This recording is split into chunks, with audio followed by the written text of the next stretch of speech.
கஷ்டப்பட்டு சப்பாத்தி சேர்ந்து இந்த அம்மாவுக்கு போட்டா இப்படி நம்மளை மொக்க பண்ணி விட்டுட்டாங்களே. நம்மளுக்கு ஒரே அசிங்கமா போச்சே. இந்த அம்மா இப்படி பண்ணுவாங்க நான் கொஞ்சம் கூட நினைக்கிறேன். யாரோ வர மாதிரி இருக்குது, மூஞ்சிய சோகமா வைப்போம். அடியே குட்டவள்ளி, ஏண்டி இப்படி சோகமா நிக்கிற? பின்ன நான் செஞ்ச சப்பாத்திய எவ்வளோ கேவலமா திட்டேன் நீ. பிடிக்கல சொன்னாலும் பரவாயில்ல, அதை குழி தோண்டி புதைச்சிரு வேற சொல்லிட்டியம்மா. எனக்கு எவ்வளோ சங்கடமா இருக்கு தெரியுமா? அடியே குட்டவள்ளி, ஏண்டி இப்படி சோகமா இருக்க? உண்மையை சொன்னா ஏண்டி ஒத்துக்கடி. சரி சரி, என்ன விஷயம்? என்ன சமாதானப்படுத்தவா இவ்வளோ தூரம் வந்தீங்க? அதெல்லாம் ஒன்றும் இல்லடி, மாப்பிள்ளை வீட்டுக்காரங்க நாளைக்கு வந்து நிச்சயம் பண்ணுறதுக்கு வரேன்னு சொல்லியிருக்காங்க. அதை சொல்லி நீ ரெடி ஆகிறதுக்குதான் இப்போ வந்த.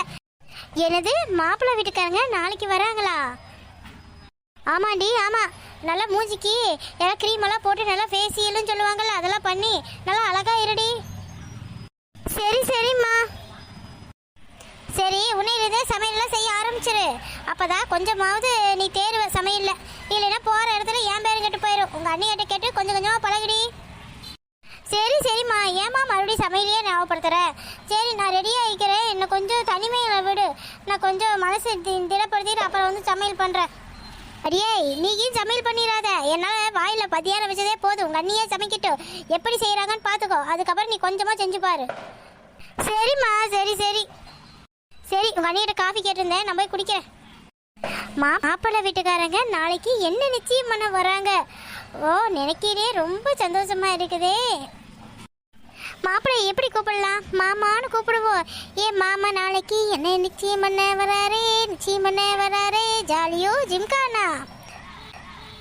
சரி, சந்தோஷப்பட்டது போது. யாராவது பார்த்தாங்கன்னா அதையும் சேர்த்து வச்சு பேச ஆரம்பிச்சிருவாங்க.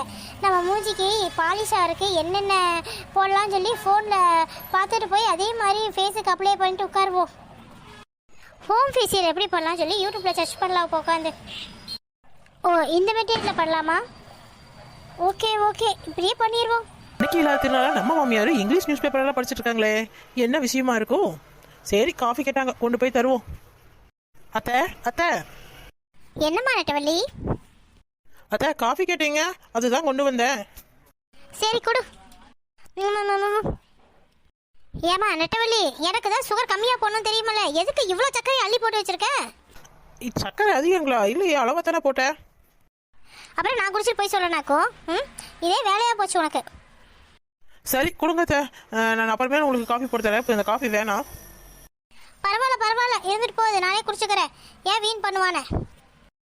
சரிங்க அத்தை, நான் அப்புறம் வெளியே போயிட்டு வரேன். எங்கே போகிற நெட்டவள்ளி? நாளைக்கு வேற மாப்பிள்ளை வீட்டுக்காரங்களாம் வராங்க. வீட்டில் அவ்வளோ வேலை இருக்குது, நீ வாட்டுக்கு வெளியே போயிட்டு வரேங்கிற. அத்தை, அதுக்காக சுற்றி இருக்கிற 4 பேர்த்த கூப்பிடாம என்கிட்ட இருக்க முடியும்? கமலாக்கா, பங்குச்சக்கா, அவங்க கிட்ட போடும்போது நான் போய் குட்டவள்ளியை பொண்ணு பார்க்க வராங்க, வந்துருங்கன்னு சொல்லிட்டு வரேன். சரி சரி, அவங்களெல்லாம் கூப்பிட்டு இது ஒத்தரசா மட்டும் கூப்பிடாத. சரியில்லாத புத்தி மாதிரி தெரியுது, அதனால தான் வேணானே. நம்ம கமலாக்காவி பங்குச்சக்கட்டை மட்டும் போய் சொல்லிட்டு வந்துடுறேன்ட்ட, இந்த குட்டவள்ளியை பொண்ணு பார்க்க வராங்கன்ட்டு. சரி சரி, போய் சொல்லிட்டு வாப்போ. சரி, நம்ம காஃபியை குடிப்போம். உடம்பு வேற வெயிட்டா இருக்குதே. நம்ம அளவா தான் சாப்பிட்றோம், இருந்தாலும் நம்மளுக்கு மட்டும் எப்படி இப்போ உடம்பு இப்போ ஃபுல்லாக ஏறிட்டு வருதுன்னு தெரிய மாட்டேங்குது. இவ்வளோ உடம்பு ஏற்றி வச்சிருக்கிறோமே. சரி, வாக்கிங் நடந்தாலும் போகலான்னு பார்த்தோம்னா வாக்கிங் நடந்தாலும் குறைய மாட்டேங்குது. சாப்பாட்டையும் கண்ட்ரோல் பண்ணி பார்த்தோம், எதுக்குமே நம்ம உடம்பு குறையாம இருக்குதே. ஒவ்வொருத்தர் பார்த்தோம்னா நம்மளை விட 3 மடங்கு அதிகமாக சாப்பிட்றாங்க. அவங்களுக்கெல்லாம் உடம்பு ஸ்லிம்மாக இருக்குது, நம்மளுக்கு மட்டும் ஏன் இப்படி உடம்பு ஏறுது? அக்கா அக்கா. அட வா பங்குஜம். என்னக்கா தனியாக நின்று பேசிகிட்டு இருக்கீங்க? இல்லடி, நான் கம்மியாக தான் சாப்பிட்றேன். காலையில் வாக்கிங் நடந்துட்டு வரேன். அப்படி இருந்து எனக்கு உடம்பு குறையலடி. இந்த ஒத்தரோசா பாரு, ஏன் எம்பிட்டு திங்கிற, அவளுக்கு உடம்பு ஏறாமல் அப்படியே சிக்கன் இருக்கிறா. அதை பார்க்க நம்மளுக்கு ஆசையாக இருக்குது, இந்த மாதிரிலாம் இழைக்க மாட்டோமான்னு. அது ஒவ்வொருத்தர் உடம்பு பொறுத்து மாறுங்கக்கா. அக்கா. அடடே, வா நெட்டவள்ளி. வா நெட்டவள்ளி.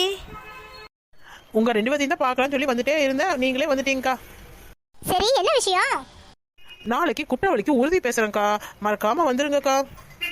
நம்ம குற்றவாளிக்கா கண்டிப்பாக வந்துடுறோம். கண்டிப்பாக வந்துடுறோம் நெட்டவள்ளி. அக்கா சரிங்கக்கா, கொஞ்சம் மார்க்கெட் போய் குட்டவள்ளிக்கு பூவெல்லாம் வாங்க வேண்டியது இருக்கு, வாங்கிட்டு வந்துடுறேன். என்னது இவ என்னமோ அந்த 2 அக்கா கிட்ட மட்டும் சொல்லிட்டு நம்ம கிட்ட ஒன்றும் சொல்லாமல் போகிறாளே. சரி, நம்மளே போய் பேசி பார்ப்போம். என்ன நெட்டவள்ளி, என்ன இந்த பக்கம்? இல்லைக்கா சும்மா கொஞ்சம் வேலையாக வந்தேன், அப்படியே உங்களை பார்த்து பேசிட்டு நின்றுட்டேன். ஆமாம் ஆமாம், எங்கிட்டேலாம் சொல்லுவியா நீயே?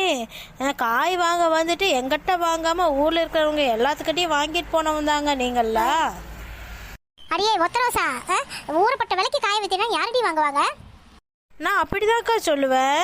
நீங்கள் தான் வந்து வழியே வந்து வாங்கி இருக்கணும். ஒரே ஊருக்காரங்களுக்குள்ள ஒருத்தர் ஒருத்தர் இப்படி கொடுத்து வாங்கிக்கலன்னா என்னக்கா அர்த்தம் அது? ஒத்த ரோசா, எங்ககிட்ட அந்த அளவுக்கு பணமெல்லாம் இல்லடி. நாங்கள் எங்கள் வீட்டுக்கார வருமானத்தை வச்சு அவர் கொடுக்கறத வச்சு தாண்டி சமாளிக்கணும். அங்கே போங்க, உங்களுக்கு தெரிஞ்சவங்ககிட்டயே வாங்கிக்கோங்க போங்க.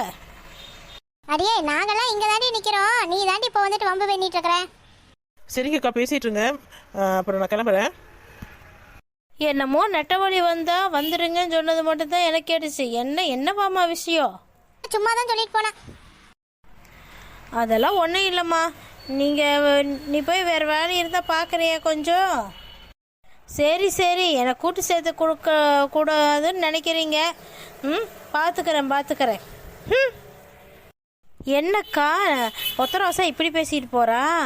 குட்டவள்ளி நிச்சயத்துக்கு ஏன் இவகிட்ட நெட்டவழி சொல்லலன்னு தெரியலையேக்கா. சரி விடுடி, ஏதாவது அவங்க மாமியார் இந்த மாதிரி சொல்லியிருந்தாலும் சொல்லியிருப்பாங்க. அது எதுக்கு நம்மளுக்கு வம்பு? நம்மளை கூப்பிட்டுருக்காங்க, நம்ம போய் ஒரு வாட்டி பார்த்துட்டு வந்துடுவோம். சரிக்கா. ஒரு கப்பில் ஃபேஷியல் மிக்ஸை கலக்கி எடுத்து வந்து வச்சாச்சு. சரி இப்போ இதை ஃபேஸில் அப்ளை பண்ணிக்கலாம். அப்ளை பண்ணியாச்சுப்பா. வெளியே போனால் எல்லாரும் கிண்டல் பண்ணுவாங்க, உள்ளேயே உட்காருவோம். என்னது ரிங் அடிக்குது? யார் பேசுகிறாங்கன்னு தெரியலையே. சரி அட்டன் பண்ணலாம். ஹலோ குட்டவள்ளி. ஹலோ யாருங்க? குட்டவள்ளி, நான் தான் ஒத்தரோசா பேசுகிறேம்மா. சொல்லுங்கக்கா. இல்லை, வீட்டில் ஏதோ விசேஷமா? நாளைக்கு எல்லாம் உறுதி பேச மாப்பிள்ளை வீட்டிலேருந்து வராங்கக்கா. ஓ, இதுதான் விஷயமா? பாரு குட்டவள்ளி, உங்கள் அன்னிக்காரி அந்த 2 பேர்த்துக்கிட்ட மட்டும் அந்த கமலாக்கட்டையும் அந்த பங்குச்சக்கட்டையும் மட்டும் சொல்லிவிட்டு என்ன ஒரு வார்த்தை கூப்பிடலைன்னா இதுக்கு வந்துட்டு நான் எகுத்தாப்படி தான் நடந்து வந்துட்டுருக்கிறேன். எங்கிட்ட ஒரு வார்த்தை சொல்லலை பார்த்தியா உங்கள் அண்ணியோட வேலையை? அக்கா அவங்க ஏதாவது டென்ஷனில் மறந்துருப்பாங்கக்கா. அதெல்லாம் ஒன்றும் இல்லை குட்டவள்ளி, உனக்கு சில நல்ல விஷயமெல்லாம் சொல்லி தரணும்ல, அந்த காண்டில் தான் அவள் கூப்பிடாமல் போயிருக்கிறா. அவங்க கூப்பிடுன்னா என்னக்கா? நான் கூப்பிட்றேன்க்கா, வாங்கக்கா. இல்லைம்மா, நான் ஏன்னு வந்து உங்கள் அம்மாக்காரியும் உங்கள் அண்ணிக்காரியும் உன்னையும் சத்தம் போட போகிறாங்க. சரி நான் வச்சிட்றேன். மாப்பிள்ளை வீட்டுக்காரங்க வராங்களா? மாப்பிள்ளை வீட்டுக்காரங்க இரு, நான் பார்த்துக்கிறேன். என்னை கூப்பிடாம நீ நிச்சயம் பண்ணிடுவியான்ட்டவள்ளி? உனக்கு அவ்வளோ திமிராடி? நான் இப்போ கூட வரேன், நீ வாட்டுக்கு போகிற. இருடி, உங்களுக்கெல்லாம் இருக்குது இன்னைக்கு. மாப்பிள்ளை வீட்டுக்காரங்க வரட்டும், அவங்ககிட்ட என்ன சொல்லணுமோ அதை நான் சொல்கிறேன். அப்புறம் எப்படி குட்டவள்ளியை கல்யாணம் பண்ணுவாங்க நானும் பார்க்கத்தானே போகிறேன். அண்ணி ஏன் ஒத்தரோசா ஃபங்க்ஷனுக்கு கூப்பிடலான்னு தெரியலையே. அந்த அக்கா நல்ல அக்கா தானே, நம்மளுக்கு 4 வார்த்தை நல்லது சொல்லிட்டா போதுமே. அன்னிக்கும் அம்மாவுக்கும் பொறுக்காது. சரி போய் மூஞ்சியை கழுவிட்டு வருவோம். கோபாலு எவ்வளோ நேரம் வெயிட் பண்ணுறது? இன்னுமா ட்ரெஸ் பண்ணிட்டு இருக்க? என்னங்க? இதோ வந்துட்டேன் அன்னைக்கிளி. அவன் தான் மாப்பிள்ளை லேட் பண்ணுறான், உங்களுக்கு என்னங்க? சீக்கிரம் வர வேண்டியது தானே? இல்லைம்மா, நம்மளும் பார்க்கறதுக்கு நல்லா இருக்கணும்ல, அதனால தான். அம்மா என்னடா இந்த ட்ரெஸ் போட்டு வர? நல்லா இருக்கு. அழகா வேட்டி சட்டையை போட்டு வரேன்னு நினைச்சா இப்படி போட்டு வரையடா. இல்லம்மா, வேட்டி சட்டை தான் போடலான்னு முதல்ல யோசிச்சேன். அதுக்கப்புறம் என் கேப்பை கழட்டி வைக்கணுமே, என் கேப்பை கழட்டினா எனக்கு பிடிக்காதுமா, அதனால தான் ஃபேன் செட்லயே வந்துட்டேன். சரிடா, இதுவும் ஒரு மாதிரியா நல்லா தான் இருக்குது. சரி வாங்க கிளம்புவோம். என்னங்க நாங்க தான் பேசிட்டு இருக்கோம்னா நீங்களும் மச நின்றுட்டே இருக்கீங்களே, போய் கார் எடுங்க. சரிம்மா, சரி. டேய் கோபாலு, பொண்ணு வீட்டுக்காரங்கிட்ட அதிகமா ஒட்டி உறவாடாத, புரியுதா? அப்ப நம்ம மேல இருக்க மரியாதையா குறைஞ்சு போயிடும். கொஞ்சம் கெத்தாவே மெயின்டைன் பண்ணு. ஏமா இப்படி சொல்றீங்க? சொன்னதை கேளுடா. சரி வா போலாம். நீங்க போங்கம்மா, முக்கியமான வேலையை முடிச்சிட்டு வரேன். அப்படி என்னதான் வேலையோ. சரி நம்ம போய் கார்ல உட்கார்ற, சீக்கிரம் வா. வணக்கம் உறவுகளே, எல்லாரும் எப்படி இருக்கீங்க? உங்களுக்கு நம்ம வீடியோ பிடிக்கும்னு நம்புறேன். பாத்தீங்களா எங்க அம்மாவை? பொண்ணு வீட்டுக்காரங்கிட்ட கெத்தா நடந்துக்கலாமாமா. சரி அப்படிதான் நடந்ததா பாப்போமே. சரி, இந்த வீடியோ உங்களுக்கெல்லாம் பிடிச்சிருந்துச்சுன்னா மறக்காம லைக்கும் சப்ஸ்கிரைபும் பண்ணிருங்க. இன்னும் வீடியோக்கள் விறுவிறுப்பா வந்துகிட்டே இருக்கும். மறக்காம சப்போர்ட் பண்ணுங்க உறவுகளே. நன்றி.